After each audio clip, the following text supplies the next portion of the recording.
चलिए जानते हैं आज के देश और दुनिया की सिलेक्टेड काम की और महत्वपूर्ण 50 बड़ी खबरों को सिर्फ 10 मिनट में। पर अभी तक आपने इस वीडियो को लाइक नहीं किया तो लाइक कर दीजिए। पीएम मोदी आज जम्मू को देंगे 30,000 करोड़ रुपए की सौगात। आईआईटी एम्स और नए एयरपोर्ट, नई ट्रेनों का मिलेगा गिफ्ट। इसके साथ ही कई और परियोजनाओं का उद्घाटन करते हुए उन्हें राष्ट्र को समर्पित किया जाएगा। वहीं कांग्रेस नेता बोले, लोकसभा चुनाव को देखते हुए जुमला कर रही मोदी सरकार। पीएम मोदी ने संभल स्थित कल्की धाम मंदिर का किया शिलान्यास। कार्यक्रम में देश भर के साधु संत भी हुए शामिल। इस दौरान प्रधानमंत्री बोले, जो अच्छे काम कर रहे वो भी जल्द ही होंगे पूरे। आज अगर मंदिर बन रहे तो देश भर में नए मेडिकल कॉलेज भी खुल रहे। कुछ लोग अच्छे काम मेरे लिए छोड़ गए। 1 करोड़ टैक्स पेयर को मोदी सरकार ने दी बड़ी राहत। 1 लाख रुपए का टैक्स डिमांड किया माफ। दरअसल 1 फरवरी 2024 को अंतरिम बजट पेश करते हुए वित्त मंत्री निर्मला सीतारमण ने 1 करोड़ टैक्स पेयर्स को बड़ी राहत देने का ऐलान किया था। राहुल गांधी ने यूपी में भारत जोड़ो न्याय यात्रा के दौरान पेपर लीक मुद्दे पर बीजेपी को घेरा। बोले, डबल इंजन की सरकार का मतलब बेरोजगारों पर दोहरी मार। साथ ही कहा, हिंदुस्तान के 73% बब्बर शेर आज सो रहे, वे डर गए, ये देश की सच्चाई है। मोदी सरकार ने किसानों को 4 फसलों मक्का, कपास, अरहर और उड़द पर अगले 5 साल तक एमएसपी देने का किया प्रपोजल। किसान बोले, 2 दिन में करेंगे विचार, सहमति नहीं हो तो 21 फरवरी को करेंगे दिल्ली कुछ। भारतीय नौसेना ने विशाखापट्टनम में की सबसे बड़े सैन्य अभ्यास मिलन 24 की शुरुआत। इसमें 51 देशों की नौसेनाएं हो रही शामिल, जिनमें 35 प्रमुख वॉरशिप और 50 एयरक्राफ्ट मिलन 24 में शामिल होने के लिए भारत पहुंच चुके हैं। एलन मस्क की मदद से आसमान में जाएगा टाटा का जासूस, चीन पर रखेगा नजर। दरअसल टाटा ने एक ऐसी सैटेलाइट तैयार की है जो भारत के लिए दुश्मनों की जासूसी करेगी। इस सैटेलाइट को एलन मस्क के स्पेस एक्स से लॉन्च किया जाएगा, लेकिन इसका कंट्रोल यूनिट भारत में तैयार होगा। दिल्ली आबकारी नीति से जुड़े कथित मनी लॉन्ड्रिंग मामले में ईडी के छठे समन पर भी पेश नहीं हुए सीएम अरविंद केजरीवाल। जांच एजेंसी के समन को बताया गैर कानूनी। कहा, 16 मार्च को कोर्ट में सुनवाई होनी है, तब तक इंतजार करे ईडी। पीएम मोदी ने लखनऊ में ग्राउंड ब्रेकिंग सेरेमनी 4.0 के तहत 10 लाख करोड़ के 14,619 प्रोजेक्ट का किया शुभारंभ। इस दौरान सीएम योगी ने यूपी की नई परिभाषा दी। बोले, यूपी मतलब अल्टीमेटम पोटेंशियल। वहीं अखिलेश यादव ने कहा, वोट चाहिए इसलिए ग्राउंड ब्रेकिंग सेरेमनी हो रही है, पहले भी हो सकती थी। अंतर्राष्ट्रीय बाजार में कच्चे तेल की कीमतों में उतार चढ़ाव जारी। वहीं राजस्थान में सरकार बदलने के बाद भी देश का सबसे महंगा पेट्रोल श्री गंगानगर में 113 रुपए 44 पैसे लीटर है, जबकि सबसे सस्ता पेट्रोल पोर्ट ब्लेयर में 84 रुपए 10 पैसे और डीजल 79 रुपए 74 पैसे प्रति लीटर बिक रहा है। एमपी के पूर्व सीएम कमलनाथ और उनके बेटे सांसद नकुल नाथ के बीजेपी में शामिल होने की अटकलों पर लगा ब्रेक। राहुल गांधी से बातचीत के बाद बदला फैसला। बोले, भाजपा में नहीं जा रहा। वहीं पूर्व मंत्री सज्जन वर्मा बोले, जिन लोगों ने कांग्रेस को वट वृक्ष बनाए वो कैसे पार्टी छोड़ सकते हैं। जम्मू कश्मीर में मोबाइल टावरों की संख्या बढ़ा रहा पाकिस्तान। घुसपैठ की रच रहा साजिश, चीनी कंपनी कर रही मदद, सुरक्षा एजेंसियां हुई अलर्ट। पहाड़ों पर होगी बारिश और बर्फबारी। वहीं अगले 3 दिन हरियाणा, दिल्ली समेत उत्तर भारत में आंधी तूफान की चेतावनी। नया विक्षोभ हुआ सक्रिय, आईएमडी ने जारी किया अलर्ट। भारत ने वर्ल्ड टेस्ट चैंपियनशिप में लगाई लंबी छलांग। राजकोट टेस्ट में इंग्लैंड के खिलाफ 434 रनों से ऐतिहासिक जीत के साथ अब दूसरे पायदान पर पहुंचा। वहीं 75% अंक के साथ न्यूजीलैंड की टीम शीर्ष पर काबिज है। काशी में हमारे मोबाइल रख लिए गए ताकि मेरी फोटो मंदिर के अंदर न दिखे। राहुल गांधी ने बीजेपी पर साधा निशाना। कहा, जब मैं वाराणसी में काशी विश्वनाथ मंदिर गया तो वहां पर पुलिस वालों ने सारे मोबाइल फोन रख लिए, क्योंकि बीजेपी नहीं चाहती कि राहुल गांधी की फोटो शिव मंदिर के अंदर दिखे। आधार कार्ड न होने पर भी बंगाल में मिलेगा योजनाओं का लाभ। सीएम ममता बनर्जी ने किया ऐलान। कहा, हम प्रदेश के लोगों को योजनाओं का लाभ देते रहेंगे। आपके पास आधार नहीं होगा फिर भी आपको लाभ मिलता रहेगा।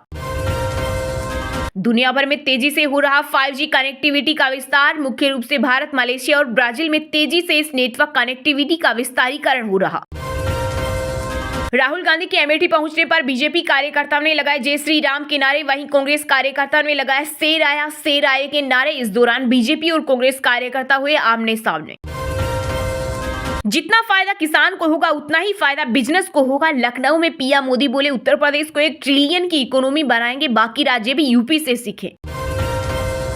भाजपा को 200 से ज्यादा सीटें जीतने का भरोसा नहीं। शिवसेना नेता संजय राउत ने अशोक चौहान जैसे नेताओं का दिया हवाला। कहा, महाराष्ट्र एक समय प्रगतिशील राजनीति और आधुनिक विचारों के लिए जाना जाता था, लेकिन अब राजनीतिक पहला बदलने और सांस्कृतिक पतन के लिए जाना जा रहा।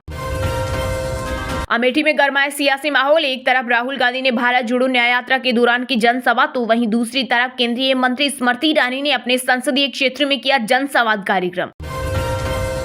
बंगाल के संदेशखाली मामले में ममता सरकार को मिली बड़ी राहत। सुप्रीम कोर्ट ने विशेषाधिकार समिति के नोटिस पर लगाई रोक। लोकसभा सचिवालय को भेजा नोटिस। वहीं संदेशखाली की महिलाएं बोली, यहां रहना खतरनाक। मुख्यमंत्री, महिलाओं ने हमारी आवाज उठानी चाहिए, लेकिन वे हमलावरों की आवाज उठा रही। कांग्रेस नेता राहुल गांधी ने न्याय यात्रा के दौरान सिक्का दिखाकर मोदी सरकार पर साधा निशाना। बोली, ये है तुम्हारी भागीदारी, देखो 1 रुपए में 10 पैसे की भागीदारी तुम्हारी। शादियों के सीजन में सोना चांदी हुआ महंगा। India Boolean and jewellers association के मुताबिक देश में 999 शुद्धता वाले 24 कैरेट सोने की कीमत 62,077 रुपए प्रति 10 ग्राम है, जबकि चांदी का दाम 71,240 रुपए प्रति किलो है। पासपोर्ट रैंकिंग, भारत 5, पायदान फिसलकर 85वें स्थान पर। पाक के पास दुनिया का चौथा सबसे कमजोर पासपोर्ट, 6 देशों का पासपोर्ट सबसे पावरफुल। आगामी लोकसभा चुनाव में अकेले उतरेगी बसपा, किसी भी पार्टी से गठबंधन की अफवाहों पर मायावती ने लगाया विराम। कहा, बसपा किसी भी विपक्षी गठबंधन में शामिल नहीं होगी और पार्टी अकेले ही लोकसभा चुनाव में उतरेगी। जम्मू कश्मीर में इंडिया गठबंधन को लगा एक और झटका। नेशनल कॉन्फ्रेंस के बाद अब पीडीपी भी हुई अलग। पार्टी प्रमुख महबूबा मुफ्ती बोली, हम पूरी तरह तैयार, जल्दी प्रदेश में लोकसभा सीटों के उम्मीदवारों के नाम तय कर लिए जाएंगे। गुजरात के नवसारी में 22 फरवरी को पीएम मित्र पार्क की आधारशिला रखेंगे प्रधानमंत्री नरेंद्र मोदी। टेक्सटाइल उद्योग को बढ़ावा देना है लक्ष्य। लगातार 5वें दिन हरे निशान पर बंद हुआ शेयर बाजार। बीते दिन सेंसेक्स 282 अंक की बढ़त के साथ 72,708 अंक पर हुआ बंद, तो वही निफ्टी 82 अंक की बढ़त के साथ 22,122 पर हुआ बंद। अलवर में खुलेआम चादर लगाकर बिक रहा गाय का मांस। व्हाट्सएप ग्रुप में होम डिलीवरी, 300 दुकानों पर सप्लाई। पुलिस वालों पर मिली भगत का आरोप। वहीं मामले का खुलासा होने पर एसएचओ समेत पूरा थाना लाइन हाजिर, 4 पुलिसकर्मी सस्पेंड। हरियाणा के किसान संगठन और खाप भी अन्नदाताओं के प्रदर्शन को दे सकते हैं रफ्तार। बीकेयू के अध्यक्ष गुरनाम सिंह चढ़ूनी बोले, अगर सरकार के साथ किसानों की वार्ता विफल होती है तो हरियाणा में किसान संघ और खाप पंचायतें भी पंजाब के किसानों का साथ देंगी। अब सपा ने कांग्रेस को दिखाए तेवर। न्याय यात्रा में शामिल होने को लेकर अखिलेश यादव का बड़ा बयान। का सीटों का बंटवारा होने के बाद ही कांग्रेस की यात्रा में शामिल होगी समाजवादी पार्टी। तमिलनाडु में प्राचीन और पारंपरिक खेल जल्लीकट्टू का हुआ आयोजन। इस दौरान इंसानों और सांडों की भिड़ंत देखने के लिए उमड़ी भारी भीड़। वहीं मान्यता है कि यह खेल 2000 साल से खेला जाता है। यह खेल तमिलनाडु के सांस्कृतिक महत्व को दर्शाता है। रिलीज हुआ छोटे मियां बड़े मियां का टाइटल ट्रैक। फिल्म में अक्षय टाइगर की जोड़ी ने मचाया धमाल। कैप्शन में लिखा, दिल से सोल्जर, दिमाग से शैतान है हम, बच के रहना हमसे हिंदुस्तान है हम। सोनिया गांधी के राज्यसभा निर्वाचन से पहले कांग्रेस टूटने के आसार। दिल्ली पहुंचे राजस्थान के 7 कांग्रेस विधायक। भाजपा बड़ी उलटफेर की तैयारी में। चंडीगढ़ मेयर चुनाव मामले में सुप्रीम कोर्ट का बड़ा फैसला। कहा, रिटर्निंग ऑफिसर ने चुनावी प्रक्रिया में की छेड़छाड़, रिटर्निंग ऑफिसर पर चलाया जाए मुकदमा। सुप्रीम कोर्ट में सुनवाई से पहले चंडीगढ़ मेयर मनोज सोनकर ने दिया इस्तीफा। वहीं आपके 3 पार्षद भाजपा में हुए शामिल। दोबारा चुनाव हुए तो बीजेपी की जीत तय। समाजवादी पार्टी ने यूपी की 11 लोकसभा सीटों पर उम्मीदवारों का किया ऐलान। पार्टी ने गाजीपुर से मुख्तार अंसारी के भाई और बसपा सांसद अफजाल अंसारी को दिया टिकट। दिल्ली बहुत ही नीच और घटिया राजनीति की शिकार, इसलिए बीजेपी को मिली सिर्फ 3 सीटें बजट सत्र में, बोले सीएम अरविंद केजरीवाल। असली एनसीपी को लेकर सुप्रीम कोर्ट ने अजीत गुट से मांगा जवाब। वहीं बेंच ने शरद पवार को पार्टी चिन्ह के लिए चुनाव आयोग जाने की दी परमिशन। साथ ही कहा, चुनाव आयोग 1 हफ्ते में चुनाव चिन्ह अलॉट करे। कांग्रेस महासचिव प्रियंका गांधी की तबीयत बिगड़ी। सर गंगाराम हॉस्पिटल में कराया गया एडमिट, हालांकि इलाज के बाद उन्हें छुट्टी दे दी गई। सपा के नाराज नेताओं को जगह दे रही कांग्रेस। आज रायबरेली में राहुल गांधी की न्याय यात्रा में शामिल होंगे स्वामी प्रसाद मौर्य। राष्ट्रीय शोषित समाज के नाम से नई पार्टी का भी किया गठन। आज सुदामा अगर श्री कृष्ण को एक पोटली चावल देते तो उन पर भी भ्रष्टाचार के आरोप लग जाते। कल की धाम की आधारशिला रखने के बाद बोले पीएम नरेंद्र मोदी। पीएम ने 10 लाख करोड़ की परियोजनाओं का किया शुभारंभ। बोले यूपी में अब व्यापार, विकास और विश्वास का माहौल। इंडिया अलायंस को लगा एक और झटका। जम्मू कश्मीर में अपने दम पर चुनाव लड़ेगी PDP. Party supremo Mehbooba Mufti ने किया बड़ा ऐलान। आईबीएम इंडिया का दावा, एआई से जितनी नौकरियां खत्म होगी उससे ज्यादा होगी पैदा। कांग्रेस के खाते फ्रीज करने के विरोध में जयपुर में प्रदर्शन, बैरिकेड्स पर चढ़े कार्यकर्ता। भारत के अलावा अमेरिका, ब्रिटेन जैसे देशों में श्री रामचरितमानस क्रेज, 15 दिन में 2.25 लाख लोगों ने पढ़ा यह ग्रंथ। पीएम मोदी बोले यूपी मतलब अल्टीमेटम पोटेंशियल। चौधरी चरण सिंह को भारत रत्न देना कांग्रेस को पसंद नहीं आया, देश में मोदी की गारंटी चर्चा में। चलिए अब जानते हैं जो आम आदमी के काम की और फायदेमंद खबरें हैं उनको विस्तार से। पर इससे पहले अभी तक आपने इस वीडियो को लाइक नहीं किया तो लाइक कर दीजिए।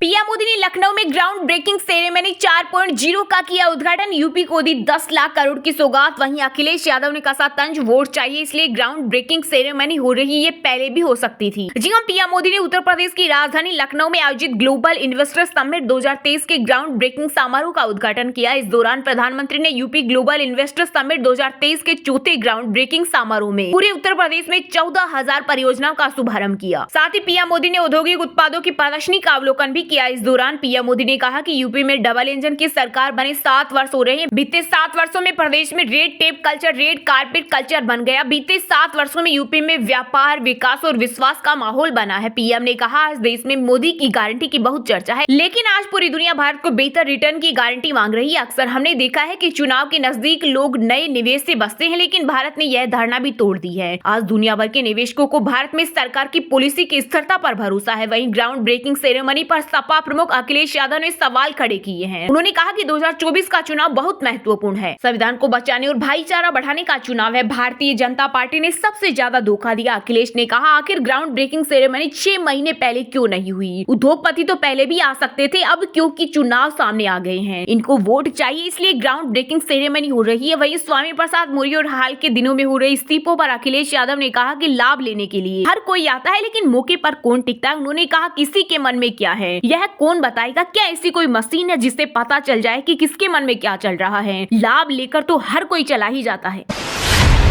राहुल गांधी ने यूपी में भारत जोड़ो न्याय यात्रा के दौरान पेपर लीक मुद्दे पर बीजेपी को घेरा। बोले डबल इंजन की सरकार का मतलब बेरोजगारों पर दोहरी मार। साथ ही कहा हिंदुस्तान के 73% बब्बर शेर आज सो रहे हुए डर गए हैं, ये देश की सच्चाई है। जी हां, कांग्रेस की भारत जोड़ो न्याय यात्रा का यूपी के अमेठी में बड़ी संख्या में लोगों ने स्वागत किया। इस मौके पर राहुल गांधी ने कहा कि उत्तर प्रदेश में अन्याय के विरुद्ध न्याय का युद्ध जारी है। हम जनता के आशीर्वाद और जीत के विश्वास के साथ लक्ष्य की ओर बढ़ रहे हैं। इस दौरान राहुल ने बेरोजगारों के मुद्दे को लेकर बीजेपी पर निशाना साधा। उन्होंने कहा कि डबल इंजन सरकार का मतलब बेरोजगारों पर दूरी मार है। राहुल ने एक्स पर एक पोस्ट में दावा किया है कि आज बेरोजगारी की बीमारी से उत्तर प्रदेश का हर तीसरा युवा ग्रसित है। कांग्रेस नेता ने आगे कहा पिछले 7 साल में देश भर में 70 से ज्यादा पेपर लीक हुए, इससे 1.5 करोड़ युवा प्रभावित हुए। इनमें उत्तर प्रदेश में 10 से ज्यादा पेपर लीक हुए और 70 लाख से ज्यादा लोग प्रभावित हुए। राहुल ने कहा पेपर लीक बीजेपी की कमाई और युवाओं के सपनों को नष्ट करने का जरिया बन गया है। वहीं राहुल ने पीएम मोदी पर धर्म और जाति के नाम पर देश को तोड़ने का आरोप लगाया। उन्होंने कहा जनता से सीधा संवाद करते हुए कश्मीर से कन्याकुमारी तक भारत को एक रखने के लिए निडर संघर्ष जारी रखूंगा। कांग्रेस नेता ने ईडी और अन्य एजेंसियों को सरकार की कठपुतली बताया और कहा कि देश में बीजेपी और आरएसएस नफरत फैला रही है, एक धर्म को दूसरे धर्म से लड़ा रही है, जाति को जाति से लड़ा रही है। राहुल ने आगे कहा हिंदुस्तान के 73% बब्बर शेर लोग आज सो रही है, वे डर गए हैं, ये देश की सच्चाई है। उन्होंने कहा मोदी सरकार में आम जनता का ध्यान भटकाकर उनकी जेब से पैसा निकाला जा रहा है। देश के 73% लोग कहते रहे हैं कि ये चीज नहीं होनी चाहिए, लेकिन अगर अडानी और नरेंद्र मोदी ने तय कर लिया तो वो होगा। उन्हें मतलब नहीं कि देश के 73% लोग क्या चाहते हैं।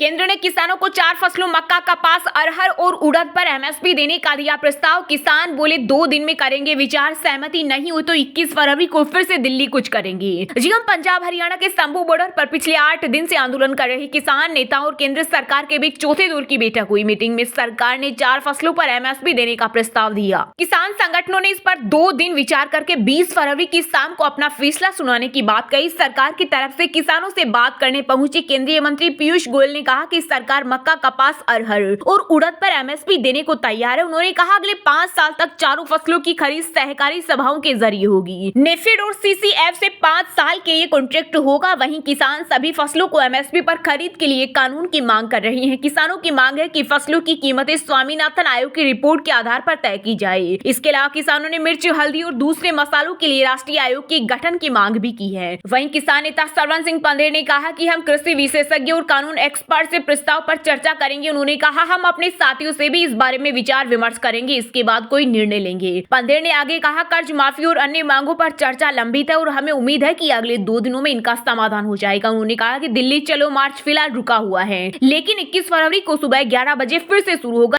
इससे पहले किसान नेता जगजीत सिंह ने कहा, केंद्र सरकार को देरी नहीं करनी चाहिए और लोकसभा चुनाव के लिए आदर्श आचार संहिता लागू होने से पहले किसानों की मांगों को स्वीकार करना चाहिए। दरअसल इससे पहले भी केंद्रीय मंत्री और किसान नेताओं की 8 से 12 और 15 फरवरी को मुलाकात हुई थी, लेकिन बातचीत बेनतीजा रही। पंजाब के प्रदर्शनकारी किसान 13 फरवरी से हरियाणा पंजाब सीमा पर संभू और खनौरी बिंदुओं पर डेरा डाले हुए हैं।